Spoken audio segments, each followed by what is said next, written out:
The Last Stand, the twin sons of Eros painted the sky in shades of violet and gold.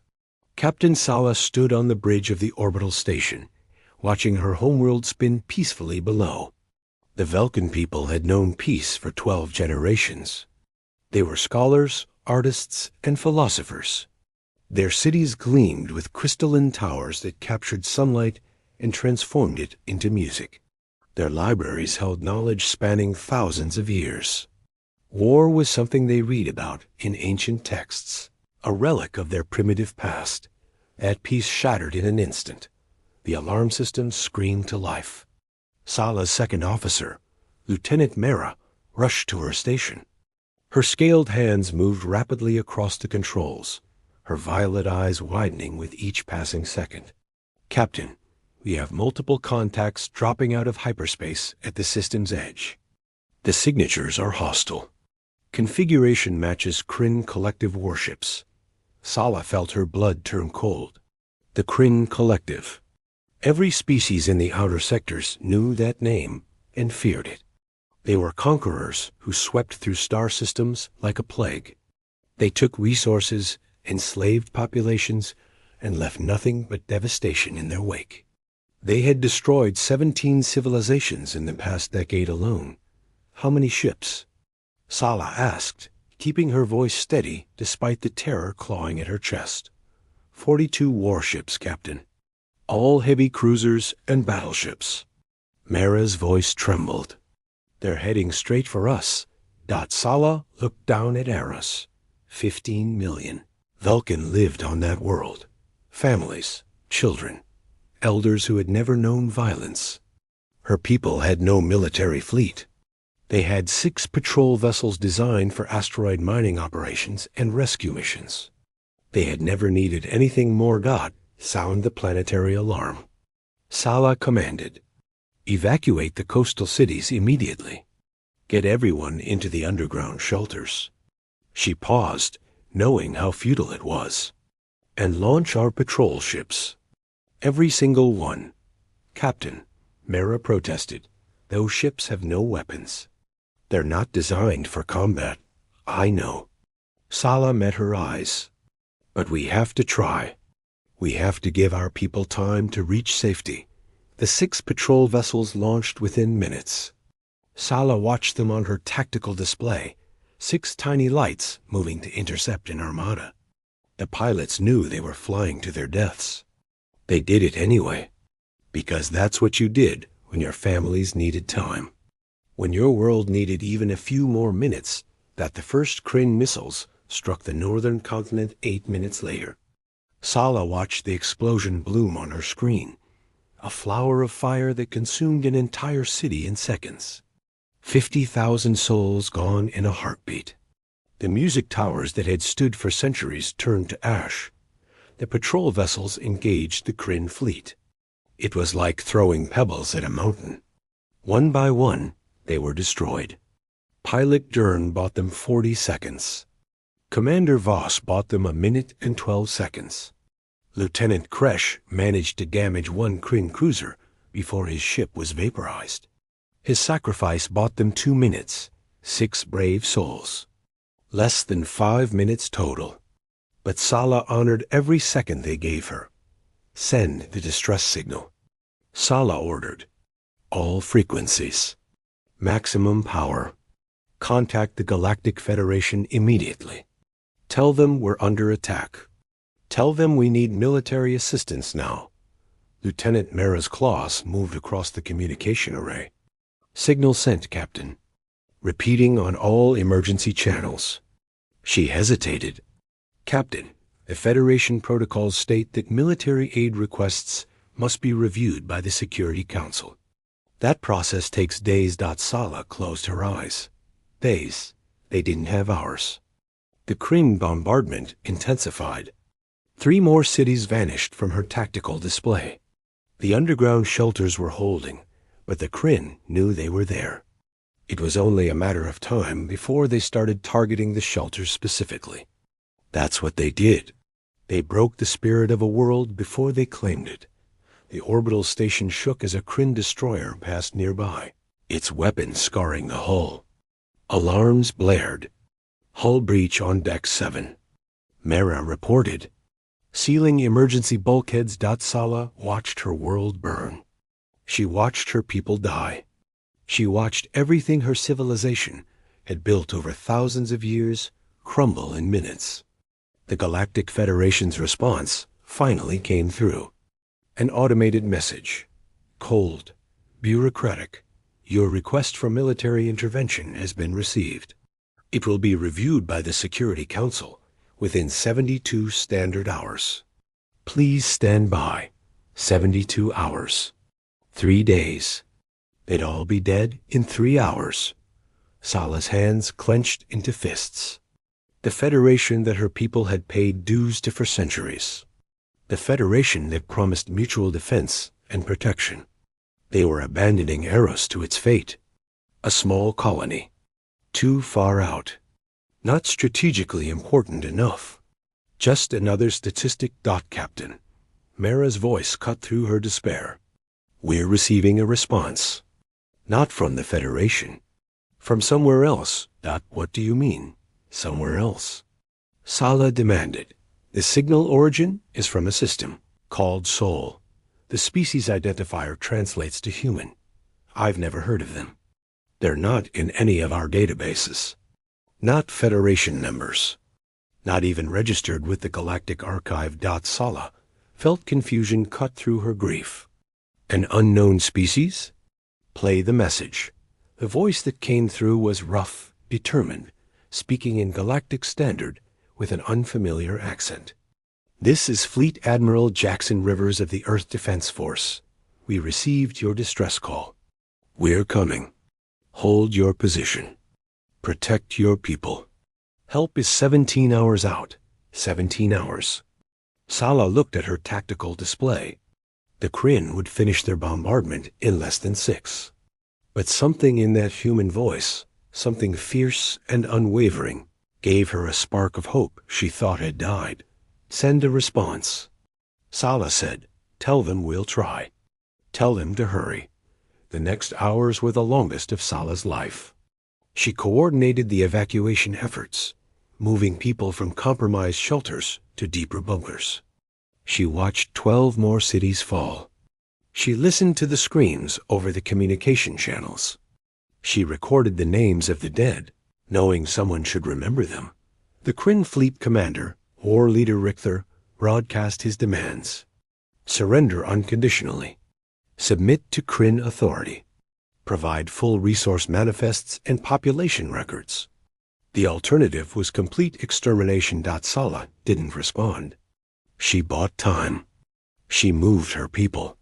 She prayed to gods she wasn't sure existed anymore. 15 hours passed. The orbital station was crippled, running on emergency power. Mara had evacuated most of the crew to the planet, but Sala stayed. Someone had to coordinate. Someone had to watch. 16 hours. 3 cities remained. 2 million Vulcan huddled in bunkers that wouldn't last another hour. The Kryn were methodical now, patient. They knew victory was assured. 17 hours. Sala stood alone on the bridge, watching the Kryn flagship position itself for the final bombardment of the last major shelter. Millions of her people waited in darkness below, holding their children, saying their final goodbyes. Captain. The communication array crackled to life. Mara's voice, filled with something Sala hadn't heard in hours. Hope. Captain. We're detecting new hyperspace signatures.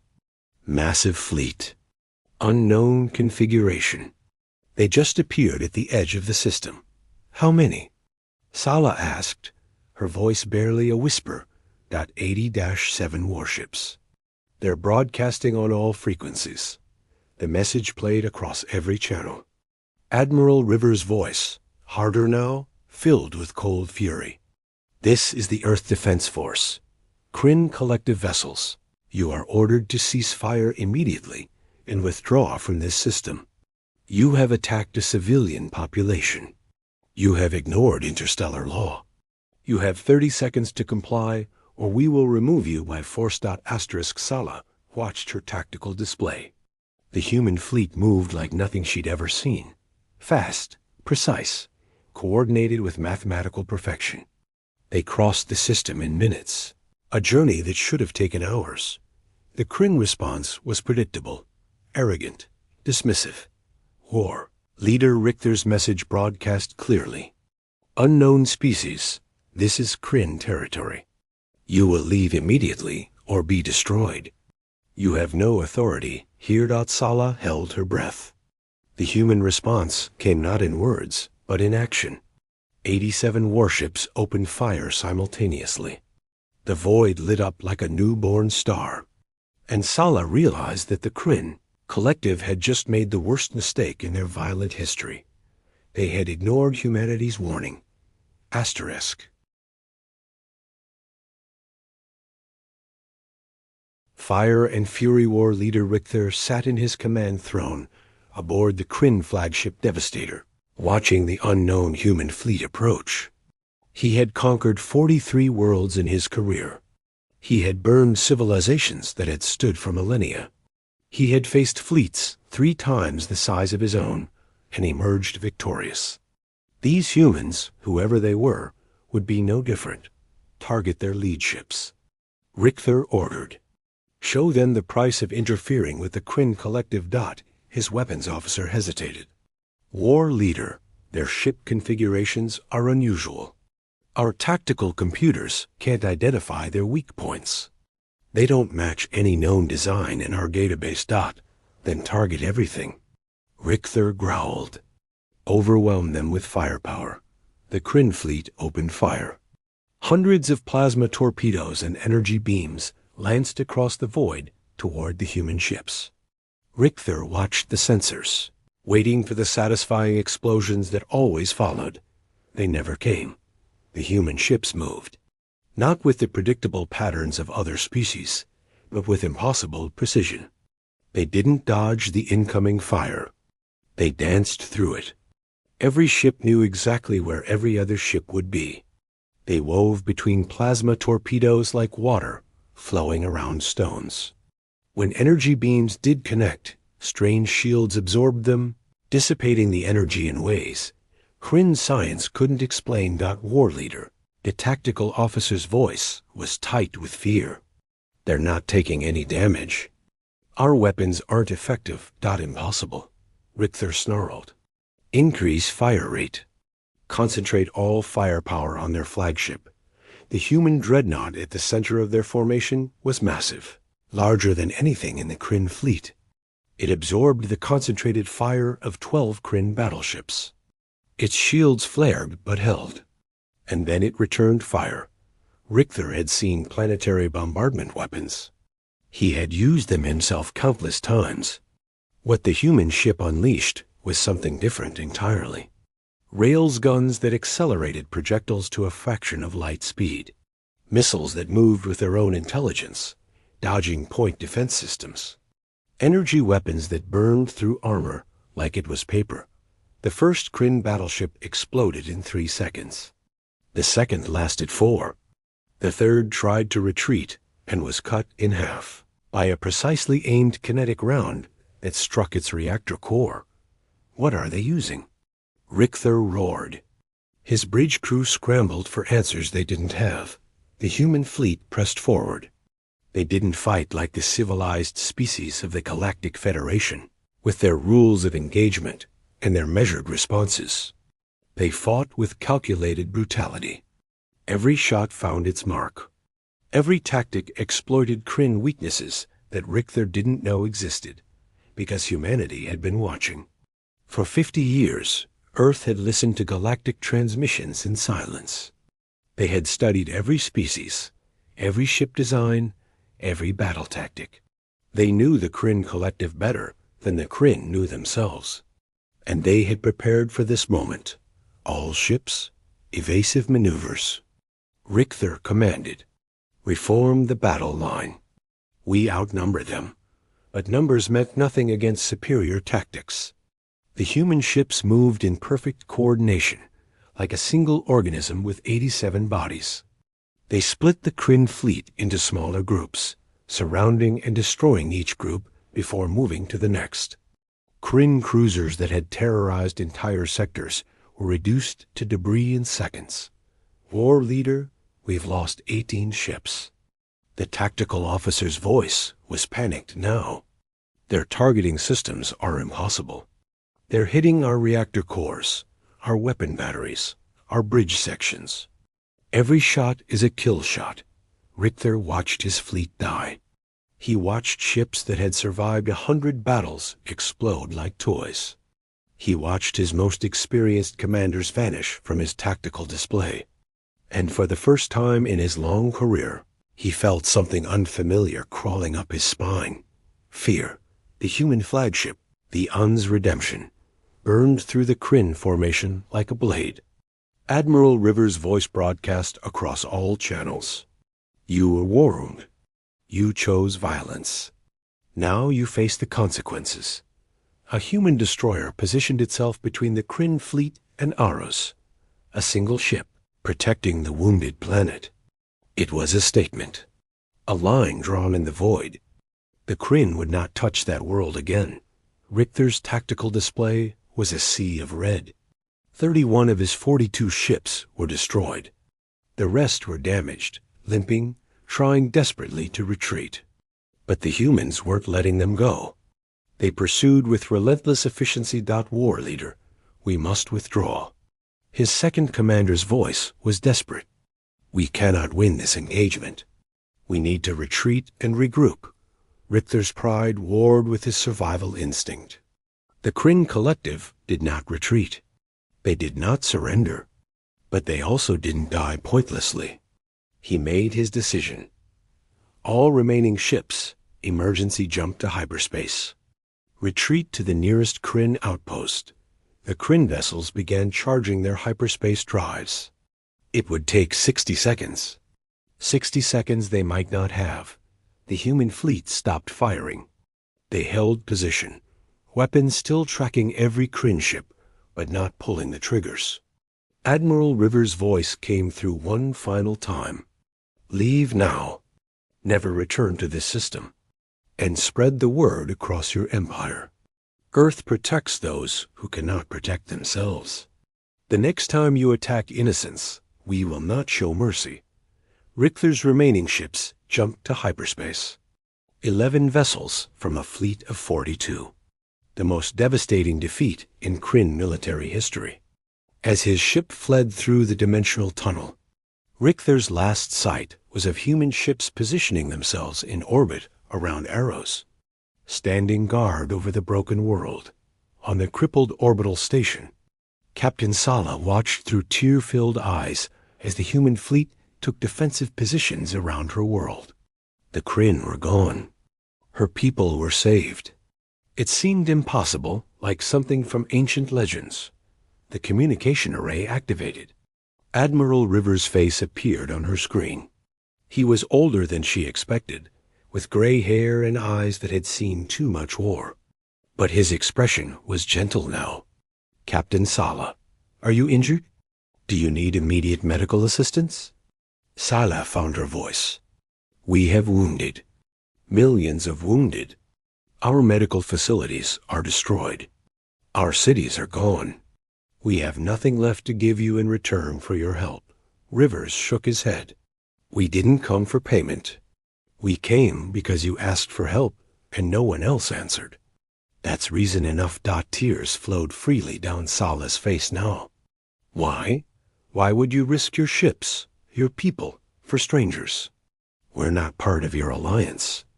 We're nothing to you. Asterisk, the Admiral's expression hardened. You're not nothing. You're people who needed help. That makes you everything. He paused. We're sending down medical teams, food, shelter materials, engineers to help rebuild. You're not alone anymore. Captain. The human ships dispatched landing craft. Medical personnel who worked with an efficiency that spoke of long practice. Engineers who surveyed the damage and immediately began planning reconstruction. Soldiers who helped dig survivors from collapsed shelters. Lieutenant Mera joined Sala on the bridge, her scales covered in dust from the shelters below. Captain, The humans are everywhere. They're saving people. They brought supplies we didn't even ask for. Medicine, food, water purification systems. They came prepared to help Sala watch the human ships in orbit. Guardians standing watch over a broken world. They had traveled across the galaxy. They had risked their lives. They had defeated an empire that terrorized entire sectors. And now they were helping her people rebuild. Admiral Rivers contacted her again, hours later. "Captain, I need to inform you of something.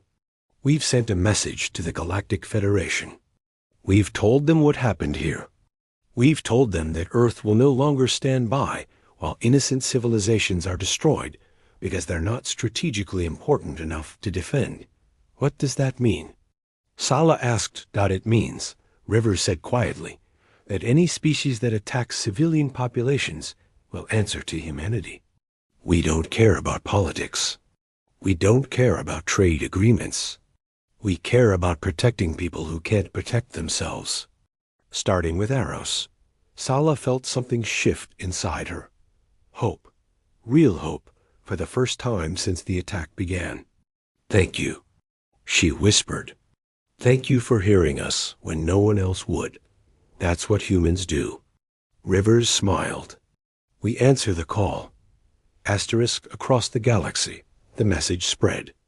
The Kryn Collective, conquerors of 43 worlds, had been shattered by an unknown species from a system called Sol. Earth had appeared from nowhere and crushed them in hours. But more importantly, the message spread that humanity had declared themselves protectors of the innocent. They had no territory to defend, no strategic interests to protect.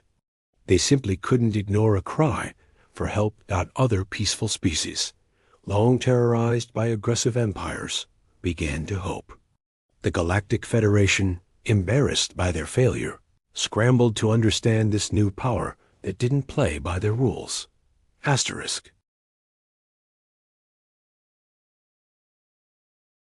And on Eros, as the twin suns rose over the ruins of their cities, the Velkin people looked up at the human ships standing guard in their sky. They were alive. They were protected. And they knew they would never forget the day that all hope seemed lost. Until humanity returned with fire and fury, Captain Sala stood among the ruins of her world, watching human engineers work alongside her people. They were rebuilding, not just structures, but hope itself. The galaxy had ignored their pleas, but Earth had answered, and that made all the difference. Asterisk.